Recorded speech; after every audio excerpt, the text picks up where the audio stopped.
नमस्कार दर्शक बंधु जय जगन्नाथ। तीन राशि को मिलिब गुप्त धन, सबु भल घटिब, पिलांकु मिलिब चाकिरी, सुझिब सबु लोन धार, हातरे लागिब बड़ टंका। 30 सेप्टेम्बर आगरु अचानक धनी हेबे एही तीन राशि लोक माने। केउ केउ तीनोटी राशि जानिबा पई वीडियोटी को शेष पर्यंत देखंतु एवं वीडियो रे नुआ आसीथिले चैनलटी को सब्सक्राइब करी बहुमात्रा रे शेयर कर दियंतु। प्रत्येक ग्रहर निजस्व विशेषत्व अछि। 9टी ग्रह मध्यरु केवल शुक्र, बृहस्पति, बुध, मंगल और शनि समय समय सूर्य चारिपाखरे घूरी बुलंती।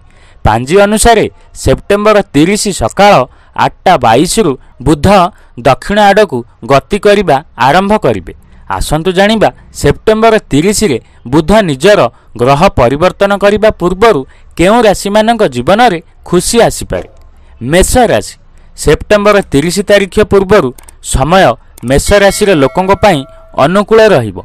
आगामी समय कर्मजीवी लोकंक पई भल रहिबो, कारण आयर नूतन उत्स सृष्टि हेबो। कला, लेखा किंबा स्वास्थ्य सहित जड़ित व्यक्ति माने सेमानक सृजनशीलता आधार रे समाज रे सम्मान पाइबे। ऋतुकालीन रोग व्यतीत एही समय रे बुध व्यक्ति मानकु कौनसी बड़ स्वास्थ्य समस्या हैरान करिबो नाही।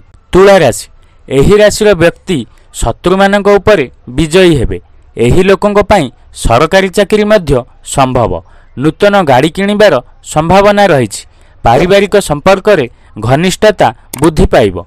जदि छात्र माने निज वाणी को नियंत्रण करती एवं किछि नुआ शिखिबाकु चेष्टा करती तेबे सेमानकु निश्चित भावरे लाभ मिलिबो। एहार प्रभाव रे कोर्ट कचेरी मामला रे सफलता मिलिबो। एही समय रे दीर्घ दिनरु छंदी होइथिबा मामला रे न्याय मिलिबा सह परिवार समर्थन पाइबे। मीन राशि मेष एवं तुला राशि व्यतीत बुधंक दक्षिण दिगकु मध्य मीन राशि पई लाभदायक हेबो। एही राशिर व्यक्ति जदि कठिन परिश्रम करती तेबे भाग्य साथ देव। इच्छा करिथिबा मनस्कामना पूरण हेबो। सरकारी चाकरी करिबार सुजोग मिलिबो। जदि अविवाहिता लोक माने सेमानक बंधु मानकु कठोर कथा कहिबारु बंची रहंती तेबे संपर्क रे तिक्तता सृष्टि हेबो नाही। आगको एही भली वीडियो देखिबा पई आम चैनल टी को सब्सक्राइब करि दियंतु।